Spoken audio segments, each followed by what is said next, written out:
This video was brought to you by Nebula. In most of the world, people are unhappy with their elected representatives. The global economy is slowing down, geopolitical tensions are increasing, and politicians seem, for the most part, utterly incapable of dealing with the challenges we currently face.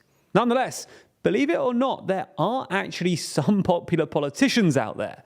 So in this video, we thought we'd take a look at some of the world's most popular leaders and try and figure out why they're quite so popular.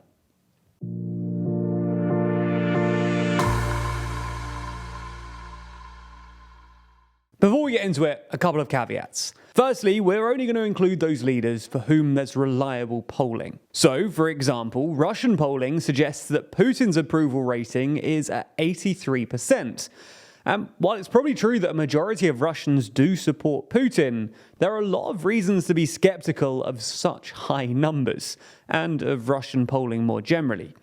Similarly, while it's likely that Xi is genuinely very popular in China, there's no reliable polling available for the country, so he won't be on our list either.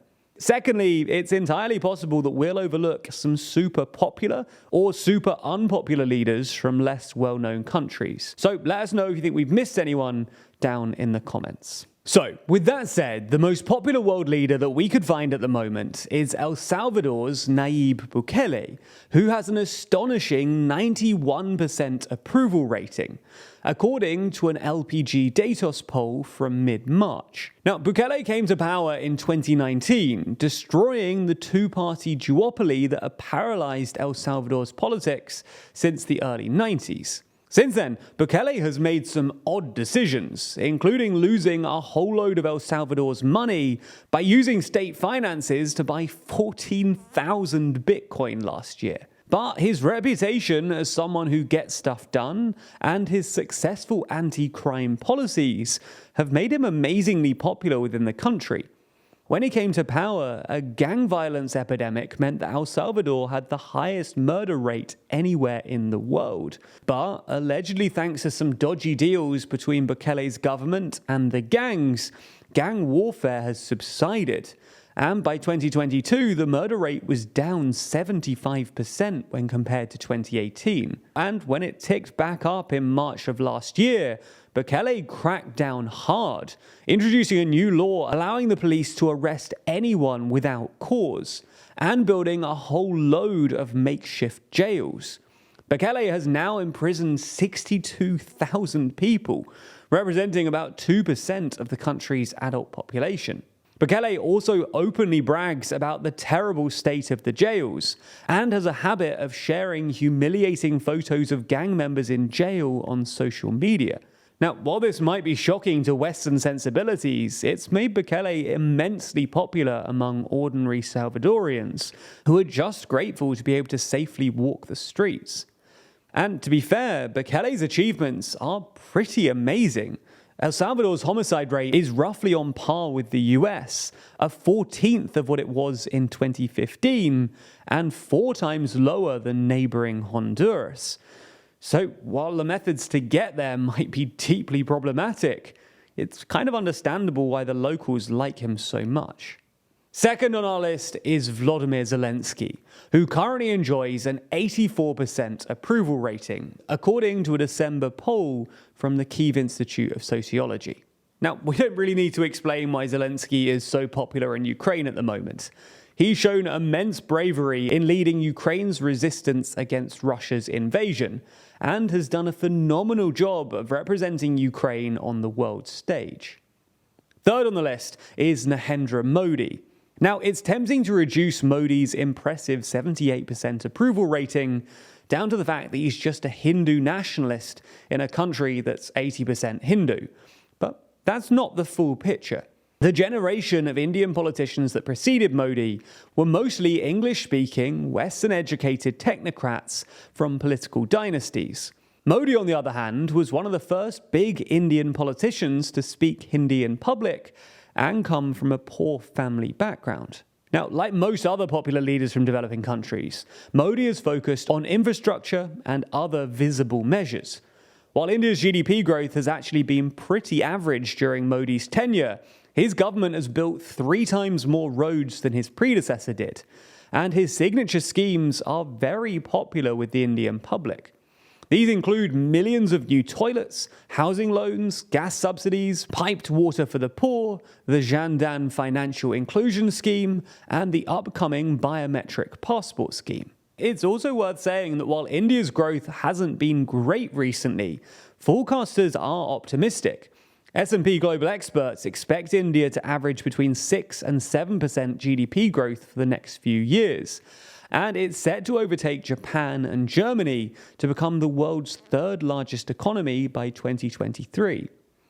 Finally, Modi's hawkish India-first foreign policy, which basically involves taking regular potshots at China and occasionally defying the US, is also very popular, especially with younger Indians.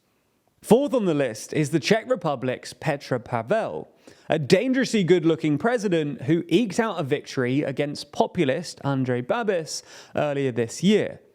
Now, according to a poll from early March, Pavel currently enjoys an approval rating of 64%. And that's particularly impressive given how divided Czech politics has been in recent years. But perhaps Pavel has been able to capitalize on this division, promising to act as a mediator between the people and the government. And it seems that the Czechs are pretty optimistic about his ability to do this and represent the country on the international stage. Fifth on the list is Mexico's Andrés Manuel López Obrador, otherwise known as AMLO.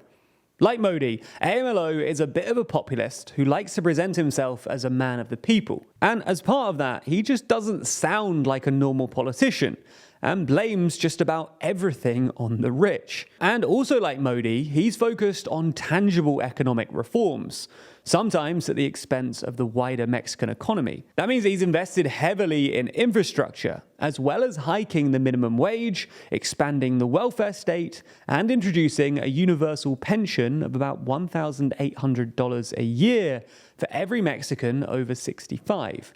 Now, even though data suggests that Mexico's economy is underperforming, inequality isn't that much better than it was, and Mexico is currently running at a dangerously high budget deficit, poorer Mexicans apparently still appreciate AMLO's initiatives.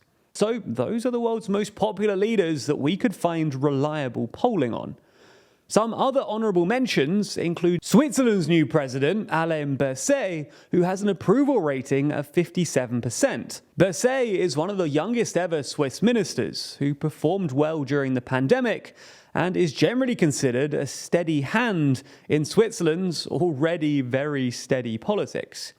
Australia's Anthony Albanese, a quietly spoken centre-left politician who enjoys an approval rating of 55% and whose Labour Party just won the regional elections in New South Wales, is also worth including on the list. Australians apparently welcome Albanese as a welcome change from Scott Morrison's bluster, and Labour now control every Australian state apart from Tasmania. New Zealand's Chris Hipkins, who succeeded from Jacinda Ardern after her shocking resignation earlier this year, currently has an approval rating of 54%. Hipkins has dragged the Labour Party back to the centre, scrapping a whole load of controversial environmental legislation and focusing on so-called bread and butter issues.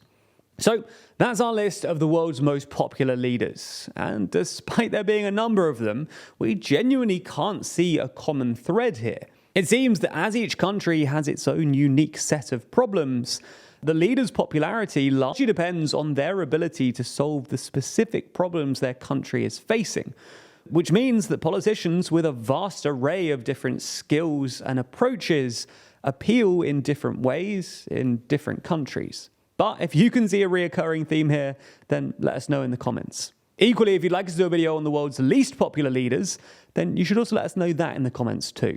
If that's not enough TLDR for you for one day, then you ought to check out our new series, This Week in Parliament, which has just made a magnificent return. That's not a quote or anything, that's just a thing I'm saying. Anyway, This Week in Parliament is a show where we run down exactly what happened in Parliament in the preceding week, breaking down the debates, laws and bills which otherwise you'd have totally missed, and explaining what really happens in Britain's seats of power when you brush aside all of the shouting and arm waving. New episodes of that come out every week, only on Nebula. But that's not all. There's also the extended version of the daily briefing every single weekday, a bunch of exclusive explainer videos, some totally silly fun content, and all of our videos totally ad-free. And it's not just TLDR either. We're joined by a whole bunch of your favorite creators, from Wendover and Real Life Law to Johnny Harris. Which means that on Nebula, there's a whole ton of exclusive videos, early access to loads of creators, and all of the ad-free viewing you could possibly handle.